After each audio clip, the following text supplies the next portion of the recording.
Sebelum dilanjutkan, barangkali teman-teman dari Fakultas Hukum Universitas Wiraraja barangkali ada yang mau disampaikan, atau mungkin dari teman-teman STAIM, Sekolah Tinggi Agama Islam Miftahul Ulum. Silakan juga kalau ada yang mau disampaikan sebelum kita lanjutkan pada pembahasan berikutnya ya. Jadi tadi kita sudah membahas tentang data ya, dan sumbernya, kemudian bahan hukum dan juga sumber bahan hukumnya dalam penelitian hukum. Nah, untuk pembahasan berikutnya kita akan melanjutkan pada bahasan teknik mengumpulkan data dan teknik mengumpulkan bahan hukumnya. Nah, sebelum masuk ke situ, barangkali ada yang mau disampaikan, silahkan. Kalau tidak, sambil menunggu ada tanggapan, pertanyaan, saya lanjutkan saja dulu ya. Nanti kita bisa diskusikan setelah bahasan tentang teknik pengumpulan data ataupun bahan hukum ini. Baik saudara sekalian, nah untuk mengumpulkan data ya, terutama untuk penelitian hukum empiris ya, memiliki beberapa teknik yang harus Anda lakukan kalau Anda memilih penelitian hukum empiris ya. Nah, misalnya terkait data primer yang akan Anda ambil, itu menggunakan teknik pengumpulan seperti apa ya? Teknik pengumpulan data untuk penelitian hukum empiris itu apa saja tekniknya ya? Nah, ada beberapa yang dikenal baik ya dalam tradisi penelitian hukum kita ya. Untuk penelitian hukum empiris, Anda bisa mengambil data itu dengan menggunakan teknik observasi ya. Jadi teknik observasi ini kalau diterjemahkan dalam bahasa kita adalah teknik mengamati ya. Nah, mengamati di sini bisa Anda lakukan pengamatan secara mandiri ya. Artinya Anda secara sendiri mengamati langsung bagaimana perilaku hukum itu dilakukan di masyarakat kita ya. Nah, Anda bisa berada di luar mereka ya. Jadi di luar kebersamaan bersama mereka, di luar kehidupan mereka, Anda bisa mengamati secara mandiri bagaimana perilaku hukum itu diwujudkan ya, dilaksanakan, dipraktekkan ya, tumbuh berkembang di masyarakat itu ya. Anda bisa melakukan teknik observasi ya, melihat langsung kepada sumber aslinya di sana, di lapangan. Jadi untuk mereka yang mengambil penelitian hukum empiris ya, bersiap-siap menggunakan teknik observasi mandiri ini, sedikit keluar keringat ya, harus datang beberapa kali untuk mendapatkan data atau mengumpulkan data dengan secara langsung datang ke lapangan. Anda amati langsung bagaimana perilaku yang Anda teliti itu, maksudnya perilaku hukum yang Anda teliti itu dipraktekkan ya, bagaimana perilaku hukum itu tumbuh dan berkembang di masyarakat sehingga menjadi hukum di masyarakat itu. Nah, itu yang pertama. Ada juga teknik observasi yang kita sebut dengan teknik observasi partisipasi ya, atau yang kita kenal dengan penelitian hukum partisipatoris ya. Artinya penelitian hukum itu dilakukan dengan cara melibatkan masyarakat atau melibatkan objek yang diteliti, dalam hal ini masyarakat, dengan cara partisipasi begitu ya. Jadi kalau tadi Anda melakukan pengamatan itu secara sendiri, secara mandiri, tapi kalau teknik pengambilan data secara partisipasi ini, Anda melibatkan langsung mereka ya. Jadi masyarakat itu dijadikan subjek ya, bukan hanya sebatas objek ya.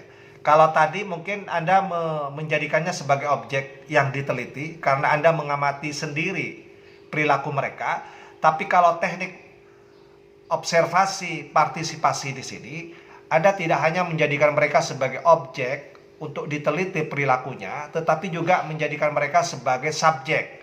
Jadi mereka juga melakukan penelitian seperti kita, mengamati seperti kita.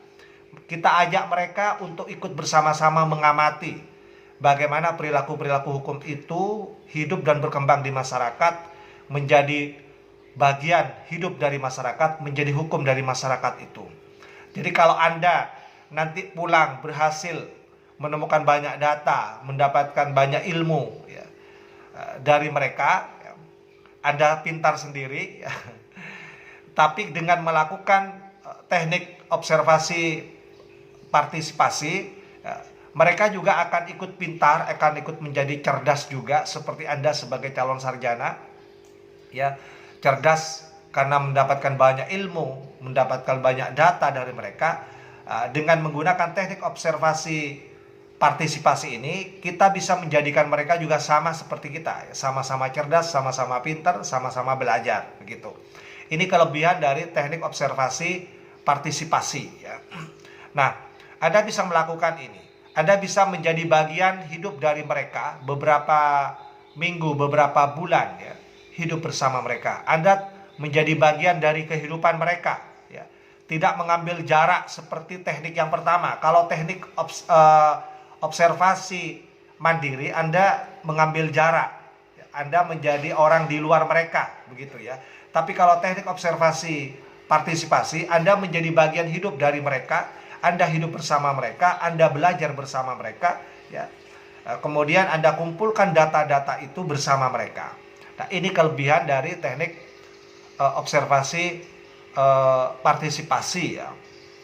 Nah, kelebihan lainnya teknik observasi partisipasi ini, ya, Anda bisa dengan mudah mendapatkan data apapun yang Anda butuhkan dalam penelitian hukum Anda. Kenapa? Karena mereka sudah menganggap Anda bagian dari kehidupan mereka. Ya. Jadi data-data apapun yang Anda butuhkan akan dengan mudah Anda dapatkan. Mereka akan dengan mudah menceritakan. Mereka akan dengan mudah memberikan semuanya kepada kita. Karena kita dianggap bagian daripada kehidupan mereka, begitu. Nah, beda dengan teknik observasi mandiri, ya. Anda menempatkan diri seolah-olah berada di luar kehidupan mereka, ya. Jadi ketika Anda datang, ya, kemudian mewawancarai, ya, mereka pasti akan berbeda, ya, ketika mereka menjadi bagian dari kehidupan Anda, ya. Nah, jadi kalau teknik observasi mandiri, ya, mereka akan menceritakan sesuai apa yang Anda minta, tapi dengan penuh kehati-hatian. Ya. Biasanya kalau mereka sudah dijadwal untuk wawancara, mereka biasanya menyiapkan diri, ya, jawaban apa yang tepat. Ya. Ya. Dari sangat hati-hatinya, sangat mungkin data-data yang Anda butuhkan tidak dikeluarkan semua. Ya. Tidak mengalir seperti air, begitu. Ya. Jadi mereka akan menjawab pas-pasan, begitu. Berbeda kalau Anda menggunakan teknik observasi partisipasi. Anda menjadi bagian dari kehidupan mereka. Mereka menganggap kita seperti saudara. Ya. Mereka akan bercerita mengalir seperti air. Data-data yang Anda butuhkan akan dengan mudah diberikan kepada Anda. Nah, ini ya kelebihan teknik observasi mandiri dan juga teknik observasi partisipasi, ya. Jadi saya kira ini dua-duanya bisa kita gunakan. Jadi tidak harus memilih salah satunya. Jadi bagi Anda yang memilih penelitian hukum empiris, teknik observasi mandiri dan teknik observasi partisipasi ini bisa diambil dua-duanya, bisa digunakan dua-duanya. Nah, ini yang pertama. Kemudian yang kedua, Anda bisa melakukan teknik wawancara. Ya. Teknik wawancara. Kalau tadi observasi, kalau yang kedua ini teknik wawancara. Ya. Ya. Nah, dalam melakukan wawancara ini, Anda bisa mempersiapkan pertanyaan-pertanyaan apa yang akan disampaikan, akan ditanyakan kepada mereka di lapangan, ya. Tetapi ada juga yang tidak begitu mempersiapkan pertanyaannya apa saja, tidak detail disiapkan pertanyaannya. Jadi ada yang menggunakan pedoman, ya, pedoman wawancaranya dikonsep, ditulis lengkap begitu, ya. Tapi ada juga yang hanya mengkonsep apa saja yang mau diwawancarakan itu dengan hanya sekedar mencantumkan pokok-pokok, ya, yang pokok-pokok hal yang akan dimintai data, ya. Jadi tidak dicatat semua, tidak dikonsep semua, hanya pokok-pokok yang penting saja, ya, yang akan dimintai datanya kepada mereka, yang akan diwawancarakan kepada mereka. Nah, silakan saja, ini masalah teknis, Anda lebih paham itu, ya. Ya, kalau misalnya perlu ditulis hal apa saja yang mau diwawancarakan secara lengkap, secara detail, silahkan ya. Tetapi kalau misalnya Anda hanya sekedar mencatat hal-hal penting saja yang akan diwawancarakan, kemudian selebihnya mengalir saja nanti di lapangan begitu ya, ngobrol saja santai ya. Nah, itu saya kira boleh juga dilakukan sesuai dengan kondisi Anda, sesuai dengan keinginan Anda ya. Karena setiap orang itu, setiap peneliti itu berbeda ya. Jadi ada yang lebih gampang mewawancara itu dengan cara mengalir seperti air, tidak terlalu banyak yang dicatat, yang dipedomani. Tapi ada juga yang lebih suka mempersiapkannya dengan mencatat dulu apa saja yang mau diwawancarakan begitu. Ya, saya kira kembali kepada para peneliti masing-masing, termasuk kepada Anda yang akan melakukan penelitian hukum empiris ya. Nah, itu tentang teknik wawancara. Nah, kelebihan teknik wawancara ini sangat baik. Anda bisa secara mendalam menggali data-data apa yang akan Anda butuhkan begitu ya. Berbeda dengan misalnya kalau menggunakan kuis ya, menggunakan yang kita kenal dengan kuesioner ya, mencatat sejumlah pertanyaan kemudian mereka menjawab dan pilihannya sudah ditentukan oleh Anda begitu ya. Nah, itu agak sulit untuk digali sedalam-dalamnya. Nah, jadi kalau Anda menggunakan kuesioner ya sebagai teknik pengambilan data empiris yang ketiga ya, nanti kita jelaskan juga ya, itu terbatas ya, jawabannya dengan apa yang Anda tuliskan di daftar pertanyaan itu ya. Sementara kalau dengan menggunakan teknik wawancara, Anda bisa lebih leluasa menggali sedalam-dalamnya ya.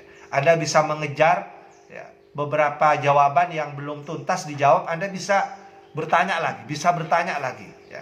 Ini kelebihan teknik wawancara. Anda bisa secara mendalam menggali data-datanya. Berbeda dengan teknik yang berikutnya, teknik dengan menggunakan daftar kuis ya, atau yang kita kenal dengan kuesioner itu Anda menuliskan pertanyaan lengkap dengan jawabannya. Sementara sampelnya, respondennya itu hanya menjawab sesuai dengan pilihan-pilihan jawaban yang sudah Anda tuliskan di dalam daftar pertanyaan itu ya. Nah, kekurangannya menggunakan kuis ini ya, daftar pertanyaan kuis ini, Anda tidak bisa menggali sedalam-dalamnya seperti dalam teknik wawancara tadi ya. Kenapa? Karena responden itu hanya menjawab ya, sesuai dengan pilihan-pilihan jawaban yang sudah Anda tentukan di form atau di daftar pertanyaan yang Anda tulis itu. Nah, ini yang perlu diperhatikan kalau Anda menggunakan teknik wawancara ataupun memilih dengan menggunakan teknik menyebar kuesioner ya. Nah, ini yang harus Anda perhatikan. Kemudian berikutnya, Anda harus paham dulu apa itu responden, apa itu narasumber gitu ya. Nah, kalau responden itu biasanya dia mengalami sendiri. Jadi responden itu mengalami sendiri apa yang Anda teliti. Misalnya perkawinan di bawah umur. Ya. Nah, perkawinan di bawah umur ini Anda bisa memilih responden yang mengalami sendiri melakukan perkawinan di bawah umur. Ya. Nah, sehingga akan berbeda kalau misalnya Anda mengambil mengambil sampel yang tidak mengalami sendiri perilaku hukum yang Anda teliti itu ya. Nah, berbicara perkawinan di bawah umur misalnya, Anda memang tidak harus mewawancarai orang yang mengalami sendiri yang melakukan perkawinan di bawah umur. Memang tidak harus ya. Tetapi itu penting ya. Ya, kenapa? Karena akan lebih objektif juga kalau Anda mengambil langsung datanya dari orang yang melakukan perkawinan di bawah umur.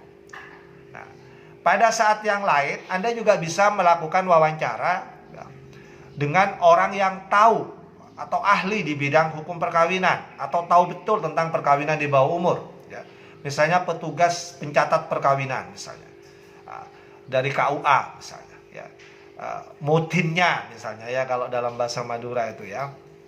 Misalnya juga Anda wawancarai atau tokoh-tokoh agama yang tahu betul tentang perkawinan di bawah umur yang terjadi di desa itu misalnya. Itu juga bisa kita wawancarai ya.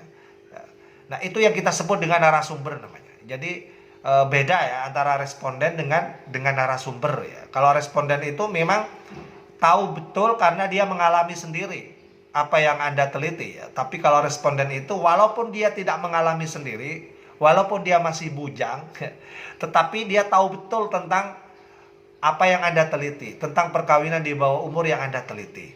Ya, itu.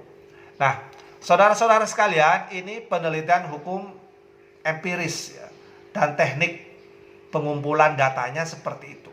Nah, kemudian kita lanjut kepada penelitian hukum normatif. Ya. Bagaimana caranya kita mengumpulkan data-data dan atau bahan hukum yang akan kita gunakan untuk menjawab sejumlah pertanyaan dalam penelitian hukum normatif ya. Nah, biasanya yang umum itu dilakukan dengan cara melakukan studi kepustakaan ya. Studi dokumen ya. Jadi Anda mengumpulkan sejumlah dokumen-dokumen ya, terkait peraturan perundang-undangan yang merupakan bahan hukum primernya ya. Bahan hukum primer adalah bahan hukum yang otoritatif, mengikat begitu ya, berasal dari sejumlah peraturan perundang-undangan mulai dari undang-undang dasar sampai ke bawah ya. Ada undang-undang, ada perpu ya, kemudian ada peraturan pemerintah, ada perpres sampai ke perda ya. Anda kumpulkan semua terkait apa yang Anda teliti itu ya. Jadi Anda melakukan studi dokumen itu ya. Kemudian setelah itu ditambah lagi dengan bahan hukum berikutnya ya. Anda memilih sejumlah buku-buku ya, hasil-hasil penelitian yang dilakukan oleh para peneliti sebelumnya di sejumlah artikel dalam jurnal-jurnal ya, kemudian mengambil bahan-bahan referensi dari berbagai buku ya. Anda juga kumpulkan itu ya. Jadi untuk penelitian hukum normatif Anda enaknya adalah Anda tidak perlu ke lapangan, tidak perlu keluar keringat begitu. Anda tinggal duduk manis ya, mengumpulkan banyak buku, mengumpulkan banyak dokumen, ya, dibaca, ya, sambil disiapkan kopinya, sambil disiapkan pisang gorengnya, misalnya ya, Anda baca, ya. Karena memang ini umumnya yang digunakan oleh mereka yang memilih melakukan penelitian hukum normatif, ya, melakukan studi kepustakaan, ya. Nah, baik saudara sekalian, ini hal-hal penting yang perlu saya sampaikan ya, terkait dengan teknik pengumpulan data dan teknik pengumpulan bahan hukum ya, dalam penelitian hukum empiris maupun dalam penelitian hukum normatif ya. Nah, sebelum kita berdiskusi ya, perlu saya sampaikan sedikit saja ya. Kalau sudah selesai ya, dikumpulkan data dan bahan hukumnya ya, baik yang menggunakan teknik wawancara, teknik observasi, teknik dengan menyebar kuesioner ya, kemudian teknik studi kepustakaan dengan menggunakan studi kepustakaan ya, sudah terkumpul semua datanya, bahan hukumnya, baru dilakukan yang namanya teknik analisa ya, teknik analisis data, teknik analisis bahan hukum ya. Nah, biasanya kalau penelitian hukum itu lebih banyak menggunakan teknik analisis kualitatif ya.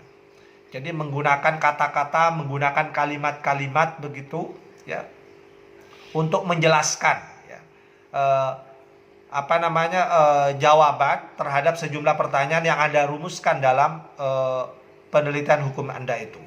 Jadi itu dianalisis dengan menggunakan kata-kata, dengan menggunakan kalimat-kalimat ya, untuk menjawab pertanyaan yang Anda rumuskan dalam penelitian skripsi atau penelitian tesis Anda itu.